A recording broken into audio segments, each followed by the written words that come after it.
Hello बच्चों, आज हम लोग आज के वीडियो लेक्चर में डाइपोल की एक्सिस पर इलेक्ट्रिक डाइपोल की एक्सिस पर इलेक्ट्रिक फील्ड की वैल्यू को कैलकुलेट करना सीखेंगे कि अगर कोई इलेक्ट्रिक डाइपोल है और उसकी एक्सिस पर उस इलेक्ट्रिक डाइपोल की एक्सिस पर कितना इलेक्ट्रिक फील्ड है या इक्वेटर पर कितना इलेक्ट्रिक फील्ड है, लेकिन अभी हम लोग एक्सिस पर इलेक्ट्रिक फील्ड की वैल्यू को कैलकुलेट करेंगे।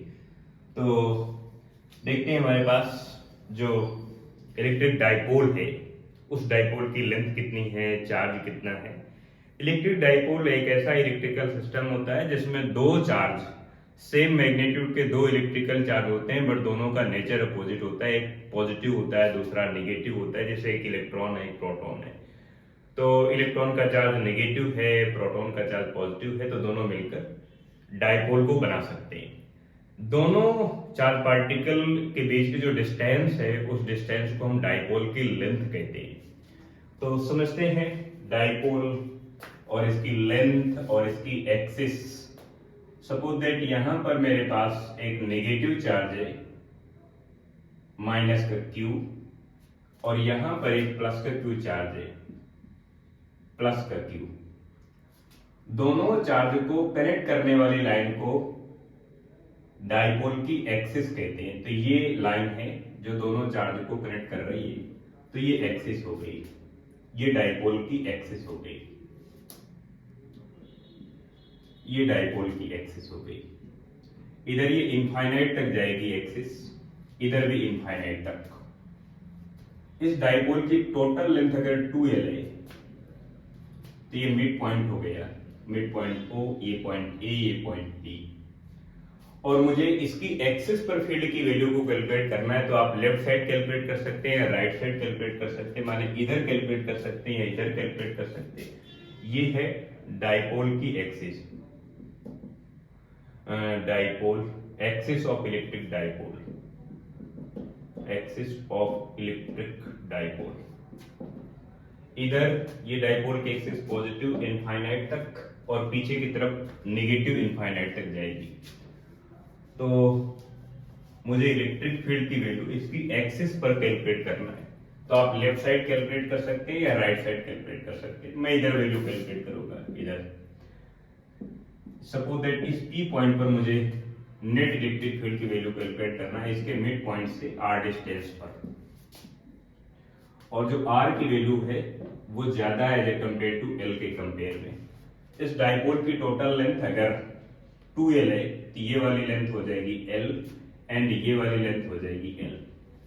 अब यहां से ये डिस्टेंस है मेरे पास r, तो पॉजिटिव चार्ज से ये वाली डिस्टेंस हो जाएगी r माइनस l, और नेगेटिव चार्ज से P पॉइंट की जो डिस्टेंस हो जाएगी वो r प्लस l हो जाएगी। ये डिस्टेंस का मेजरमेंट हो गया। यहां से ये वाली डिस्टेंस r है, ये वाली डिस्टेंस r है, तो पॉजिटिव चार्ज से डिस्टेंस हो जाएगी r माइनस एल, बिकॉज इतनी लेंथ l है, बिकॉज टोटल लेंथ 2l है। और इधर से ये वाली लेंथ अगर l है तो यहां से ये वाली r है, तो टोटल हो गई r प्लस l हो गई। अब मुझे पॉजिटिव चार्ज की वजह से इलेक्ट्रिक फील्ड को P पॉइंट पर कैलकुलेट करना है और नेगेटिव चार्ज की वजह से फील्ड को P पॉइंट पर कैलकुलेट करना है। पॉजिटिव चार्ज की वजह से अगर इलेक्ट्रिक फील्ड इवन है तो इसकी डायरेक्शन जस्ट आउटसाइड होगी, बिकॉज पॉजिटिव चार्ज है, और नेगेटिव चार्ज की वजह से अगर इलेक्ट्रिक फील्ड E2 है तो इसकी डायरेक्शन इनसाइड होगी, बिकॉज ये नेगेटिव चार्ज है। तो E1 और E2 के बीच का जो एंगल आएगा वो 180 डिग्री आ जाएगा।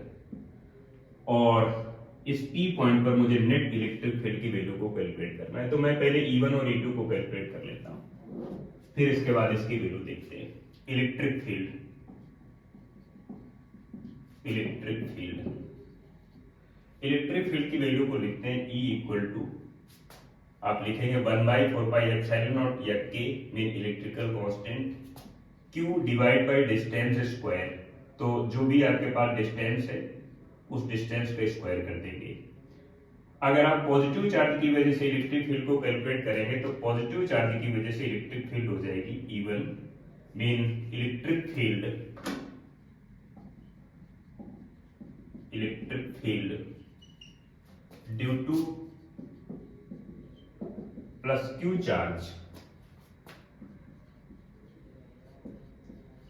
Eight point P.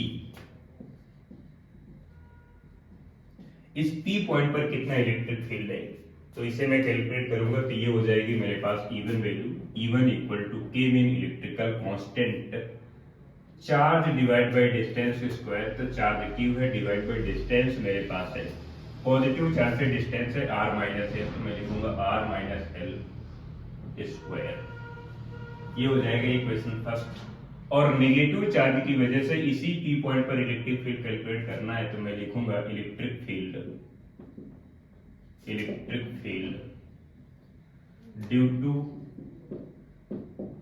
Minus Q charge at point P. P point पर कितना इलेक्ट्रिक फील्ड होगा, तो मैं लिखूंगा E2 equal to K mean electrical constant charge divide by distance square. Distance ये r प्लस एल हो गई, तो r प्लस एल का होल स्क्वायर। और पी पॉइंट पर नेट इलेक्ट्रिक फील्ड की वैल्यू कैलकुलेट करना है and resultant electric field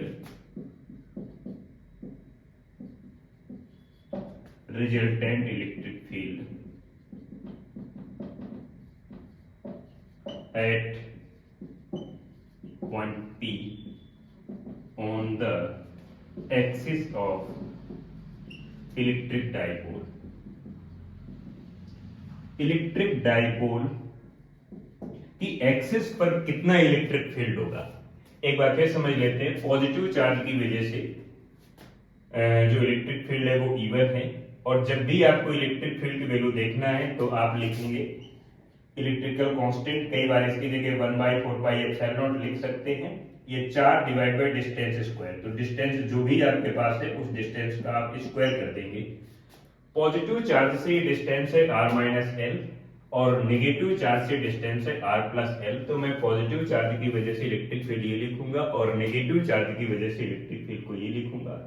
and final resultant electric field को अगर मैं पी पॉइंट पर कैलकुलेट करूंगा तो कैलकुलेट किया जा सकता है। ये एक्सिस, इस डाइपोल की एक्सिस का एक पॉइंट है, इस पॉइंट पर कितना इलेक्ट्रिक फील्ड होगा उसे कैलकुलेट करेंगे। यहाँ पर आपको ध्यान रखना है कि जो डाइपोल मूवमेंट होगा वो होता है charge multiply length of the dipole. Dipole की जो टोटल लेंथ है 2l है, तो मैं कहीं पर ये लिख सकता हूँ r की वैल्यू ज्यादा है as a compare to l के कंपेयर में, तो जो r स्क्वायर होगा वो और ज्यादा होगा as a compare to L square के कंपेयर में, तो जो एल स्क्वायर होगा उसको अप्रोक्सीमेट 0 किया जा सकता है।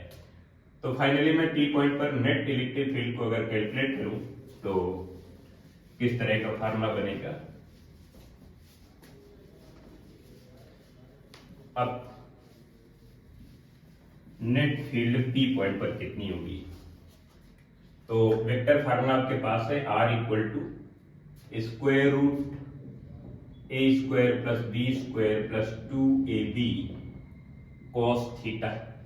क्योंकि आपके पास दो ऐसे वेक्टर क्वांटिटी जिसे आप E1 और E2 कह रहे हो और रिजल्टेंट फील्ड E हो जाएगी, तो आप लिख सकते हो E1 square plus E2 square plus 2E1 E2 cos, और E1 E2 के बीच का एंगल है 180 डिग्री। आप ऐसे देख पा रहे हैं कि E1 की डायरेक्शन जस्ट आउटसाइड है, E2 की डायरेक्शन जस्ट इनसाइड है, तो दोनों के बीच का जो एंगल है वो 180 डिग्री है। cos 180 की वैल्यू आप लिखेंगे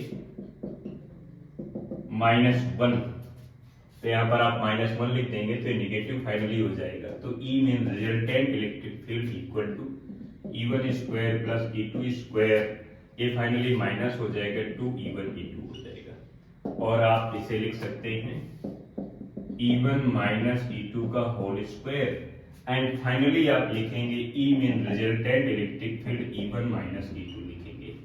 अब आप E1 E2 की वैल्यू लिखते हैं, E1 E2 की जो भी वैल्यू है मेरे पास E1 E2 की value from equation first and second से मैं E1 E2 की वैल्यू लिखूंगा, तो हो जाएगी KQ डिवाइड बाई R